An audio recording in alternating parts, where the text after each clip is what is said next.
Creative सनातन channel पर आपका स्वागत है। दोस्तों, कुछ रिश्ते भगवान बनाते हैं, कुछ रिश्ते लोग बनाते हैं, लेकिन कुछ लोग बिना किसी रिश्ते के रिश्ता निभाते हैं। शायद इसी को हम दोस्ती कहते हैं। मैं आज यहाँ आपको मित्रता पर सबसे महत्वपूर्ण, प्रभावशाली और सुंदर विचार बताने जा रहा हूँ। जिंदगी में कई दोस्त बनाना एक आम बात है, लेकिन एक ही दोस्त से जिंदगी भर दोस्ती निभाना, ये अपने आप में खास बात है। सच्चा दोस्त अपनी सेहत के समान होता है। जब हम उसे खो बैठते हैं तभी उसका महत्व जान पाते हैं। आप दूसरे लोगों में रुचि लेकर 2 महीने में ही बहुत से मित्र बना सकते हैं, लेकिन ऐसे लोग जिन्हें आप में रुचि हो, शायद उन्हें मित्र बनाने में 2 साल लग जाते हो। दोस्ती का रिश्ता सभी रिश्तों से बढ़कर होता है। मित्र वो होता है जो आपके भूतकाल को समझता है, आपके भविष्य पर विश्वास रखता है और आप जैसे हो वैसे ही आपको अपनाता है। लंबे समय तक चलने वाली मित्रता में एक चमत्कार जरूर होता है, क्योंकि लंबे समय तक चलने वाली मित्रता शारीरिक रूप से नहीं बल्कि मानसिक रूप से भी साथ देती है। मित्रता निभानी हो तो निभाओ ऐसी कि भगवान भी आकर तुम्हें अपना मित्र बना ले। अंधेरे में रास्ता बनाना मुश्किल होता है, तूफान में दीपक जलाना मुश्किल होता है। मित्रता किसी से भी कर लेना मुश्किल नहीं, इसे तो बस निभाना मुश्किल होता है। हम सभी के जीवन में दोस्तों का बेहद महत्व होता है, क्योंकि दोस्ती का रिश्ता एक ऐसा रिश्ता है जिसमें ढेर सारा प्यार, स्नेह और अपनापन छिपा रहता है। दोस्तों के बिना जिंदगी अधूरी और सूनी लगती है, क्योंकि दोस्त न सिर्फ हमारी जिंदगी में खुशियां भरने का काम करते हैं, बल्कि कई जीवन भर के लिए कई प्यारी प्यारी यादें भी छोड़ जाते हैं। बेशक ये रिश्ता खून का नहीं होता, लेकिन इसके मायने और इसकी अहमियत उन तमाम रिश्तों से भी अधिक होती है। हर किसी की जिंदगी में दोस्ती के अलग अलग मायने होते हैं।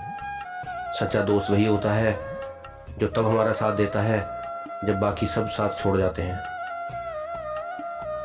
दोस्तों, उज्जैन में स्थित ऋषि संदीपनी के आश्रम में बचपन में भगवान श्री कृष्ण और बलराम पढ़ते थे। वहां उनके कई मित्रों में से एक सुदामा भी थे। सुदामा श्री कृष्ण के खास मित्र थे। वे गरीब ब्राह्मण के पुत्र थे। सुदामा और श्री कृष्ण आश्रम से भिक्षा मांगने नगर में जाते थे। आश्रम में आकर भिक्षा गुरु माँ के चरणों में रखने के बाद ही भोजन करते थे। परंतु सुदामा को बहुत भूख लगती थी, तो वे चुपके से कई बार रास्ते में ही आधा भोजन चट कर जाते थे।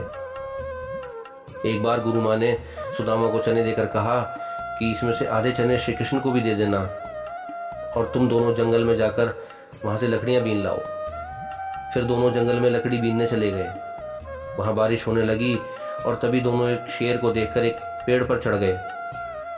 ऊपर सुदामा और नीचे श्री कृष्ण। फिर सुदामा अपने पल्लू से चने निकालकर चने खाने लगते हैं। चने खाने की आवाज सुनकर श्री कृष्ण कहते हैं, अरे ये कटकट की आवाज कैसी आ रही है? कुछ खा रहे हो क्या? सुदामा कहते हैं, नहीं, ये तो सर्दी के मारे मेरे दांत कटकटा रहे हैं। ये सुनकर श्री कृष्ण कहते हैं, अच्छा, बहुत सर्दी लग रही है क्या?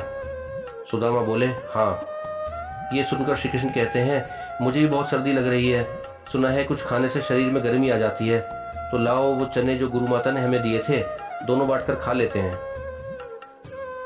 ये सुनकर सुदामा कहते हैं कि चने कहाँ हैं? वो तो पेड़ पर चढ़ते समय मेरे पल्लू से नीचे कीचड़ में गिर गए थे। ये सुनकर श्री कृष्ण समझ जाते हैं और कहते हैं कि अरे, ये तो बहुत बुरा हुआ। ये सुनकर नीचे की डाल पर बैठे भगवान श्री कृष्ण अपने चमत्कार से हाथों में चने ले जाते हैं और ऊपर चढ़कर सुदामा को देकर कहते हैं कि पेड़ पर फल तो नहीं, लेकिन मेरे पास ये चने हैं। सुदामा कहते हैं, तुम्हारे पास कहाँ से आए? तब श्री कृष्ण कहते हैं कि मुझे भूख कम लगती है ना। जब पिछली बार गुरु माता ने चने दिए थे तब वो मेरी अंटी में बंधे हुए थे। ले लो, अब जल्दी से खा लो।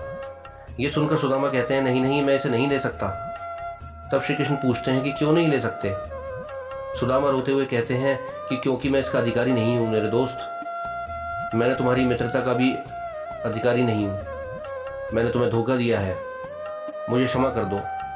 कृष्ण कहते हैं कि अरे, जिसे मित्र कहते हो उससे क्षमा मांगकर उसे लज्जित न करो। इसी प्रकार एक बार श्री कृष्ण सुदामा को वचन देते हैं कि मित्र, जब भी तुम संकट में खुद को पाओ तो मुझे याद करना, मैं अपनी दोस्ती जरूर निभाऊंगा। एक अच्छा मित्र 100 बार रूठे तो उसे 100 बार मनाओ, क्योंकि कीमती मोतियों की माला जितनी बार भी टूटे उसे पिरोना ही पड़ता है। भगवान जिन्हें खून के रिश्तों में बांधना भूल जाते हैं, उन्हें सच्चे मित्र बनाकर अपनी गलती सुधारते हैं। दोस्ती दुनिया का सबसे खूबसूरत तोहफा है। बेहद खुशनसीब होते हैं वो लोग जिनके पास सच्चे दोस्त होते हैं।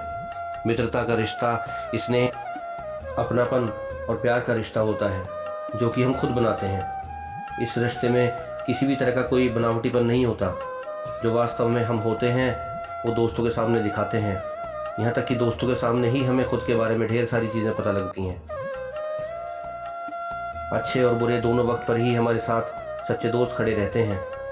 बुरे वक्त में साए की तरह दोस्त हमारे साथ खड़े रहते हैं और अच्छे वक्त में वे हमारी खुशियों में शुमार होते हैं। और कभी कभी हमारे साथ हंसते हैं तो कभी हम पर भी हंसते हैं। यदि आप खुद को अपना दोस्त बनाओ तो आप कभी अकेले नहीं हो सकते। कोई भी अपने मित्र की असफलता का समर्थन कर सकता है, लेकिन मित्र की सफलता का समर्थन करने के लिए एक सच्चे और अच्छे मित्र की ज़रूरत होती है। ऐसा कोई इंसान आपका मित्र हो ही नहीं सकता जो आपकी चुप्पी चाहता हो और आपके विकास को रोकता हो।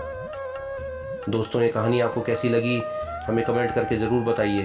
क्रिएटिव सनातन पर ऐसी ही और प्रेरणादायक और धार्मिक कहानी सुनने के लिए हमारे चैनल को सब्सक्राइब कीजिए, लाइक कीजिए और शेयर कीजिए। जय श्री राम।